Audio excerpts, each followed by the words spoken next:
एक Indian company Germany से कुछ प्रोडक्ट्स इंपोर्ट करती है, पर इस ट्रांजैक्शन का पेमेंट रुपीस या यूरोस में नहीं बल्कि यूएस डॉलर्स में होता है।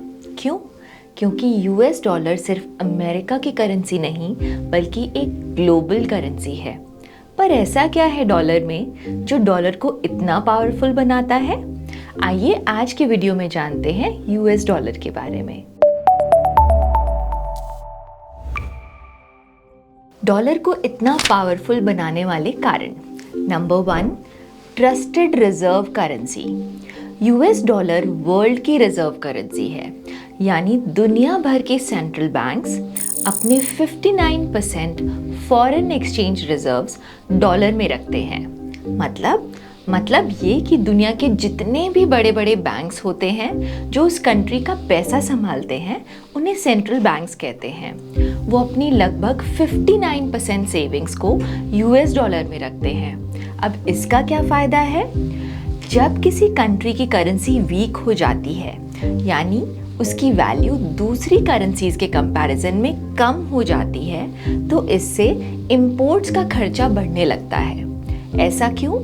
क्योंकि हमें इंपोर्ट्स की पेमेंट डॉलर में करनी होती है, जिसकी वजह से इन्फ्लेशन भी काफ़ी तेज़ी से बढ़ सकता है।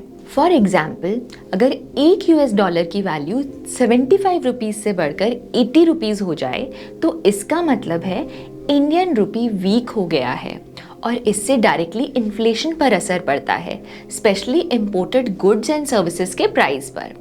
हमारा सेंट्रल बैंक यानी रिजर्व बैंक ऑफ इंडिया ऐसी सिचुएशन में क्या करता है ये समझते हैं। अगर रुपी के अगेंस्ट यूएस डॉलर का प्राइस बढ़ रहा है तो आरबीआई अपने पास रखे डॉलर रिजर्व्स को मार्केट में बेचकर उसकी सप्लाई बढ़ाता है।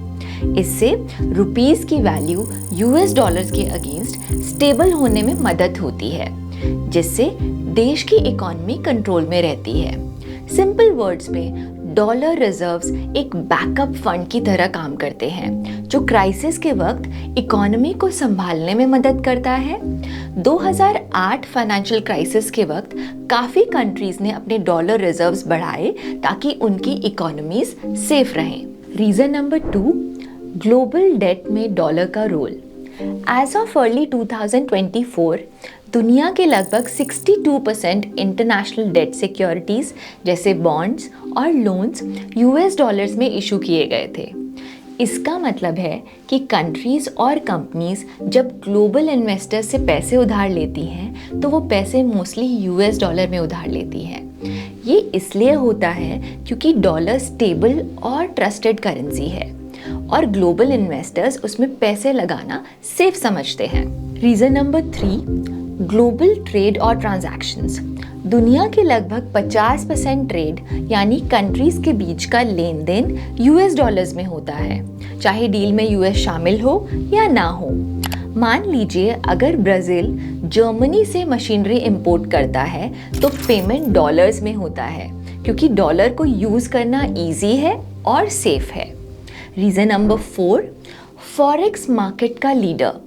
According to bank of international settlement 2022 के लगभग 88% फॉरेन एक्सचेंज रेट्स में डॉलर शामिल था।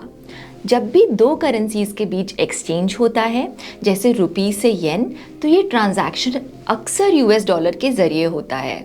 इसे ब्रिज करेंसी कहते हैं क्योंकि डॉलर दोनों करेंसीज के बीच एक कनेक्शन बनाता है। फॉर एग्जाम्पल, अगर किसी कंपनी को रुपीस को येन में बदलना हो तो पहले रुपीस को डॉलर्स में कन्वर्ट किया जाता है और फिर डॉलर्स को येन में। इस वजह से ग्लोबल फॉरेक्स मार्केट में डॉलर की डिमांड हमेशा कांस्टेंट रहती है, चाहे यूएस ट्रेड का हिस्सा हो या ना हो।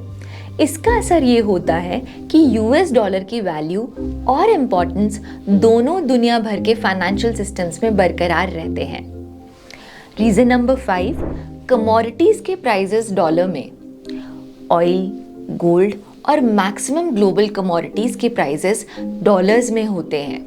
कंट्रीज़ को इनका ट्रेड करने के लिए डॉलर्स होल्ड करना पड़ता है। जैसे इंडिया अपना ऑयल इंपोर्ट्स के लिए डॉलर्स में पेमेंट करता है। अगर डॉलर स्ट्रॉन्ग हो जाए तो इंडिया को ज़्यादा पे करना पड़ता है। जियोपॉलिटिकल और वर्ल्ड इकोनॉमी पर डॉलर का क्या असर है? पॉइंट नंबर 1, एक जियोपॉलिटिकल टूल। डॉलर की वजह से यूएस को दुनिया पर बहुत पावर मिलती है क्योंकि मैक्सिमम ग्लोबल ट्रांजैक्शंस डॉलर में होती हैं। यूएस अपने सैंक्शंस को इजीली इम्प्लीमेंट कर सकता है। जैसे रशिया यूक्रेन वॉर की वजह से यूएस ने रशिया और ईरान पर जब सैंक्शंस लगाए, जिससे उनका एक्सेस डॉलर बेस्ड सिस्टम से कट हो गया था और उनकी इकोनॉमीज पर बड़ा असर पड़ा था। Point number 2, global institutions and dollar. IMF और वर्ल्ड बैंक जैसी ऑर्गेनाइजेशंस भी डॉलर्स में डील करते हैं, जो यूएस को ग्लोबल इकोनॉमिक पॉलिसीज को इनडायरेक्टली इन्फ्लुएंस करने का मौका देता है। आईएमएफ के लोन्स या एड्स का रीपेमेंट अक्सर डॉलर्स में होता है, जो इसकी डिमांड को बनाए रखता है। Point number 3, stability during crisis. Dollar एक सेफ हेवन करेंसी का काम करता है। जब भी क्राइसिस होता है, इन्वेस्टर्स डॉलर की तरफ शिफ्ट करने लगते हैं। कोविड-19 पैंडेमिक के दौरान इन्वेस्टर्स ने अपने फंड्स यूएस ट्रेजरी बॉन्ड्स में डाल दिए थे, जिसने डॉलर्स को और स्ट्रांग बनाया। सिंपल शब्दों में, यूएस डॉलर दुनिया के लिए एक तरह की यूनिवर्सल भाषा है जो बोरोइंग, ट्रेडिंग और करेंसीज एक्सचेंज करने के लिए यूज होती है। डॉलर की इतनी पावर को देखते हुए कुछ कंट्रीज जैसे चाइना और रशिया डॉलर से अपनी डिपेंडेंसी कम करने की कोशिश कर रही हैं। इसे डी डॉलराइजेशन कहते हैं। हमारी अगली वीडियो में हम इस डी डॉलराइजेशन के कॉन्सेप्ट के बारे में बात करेंगे।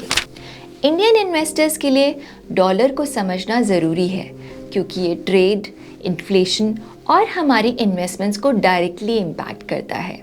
आपको क्या लगता है, क्या युआन या फिर कोई और डिजिटल करेंसी डॉलर को रिप्लेस कर सकती है? अपना ओपिनियन हमें कमेंट सेक्शन में ज़रूर बताइएगा। धन्यवाद।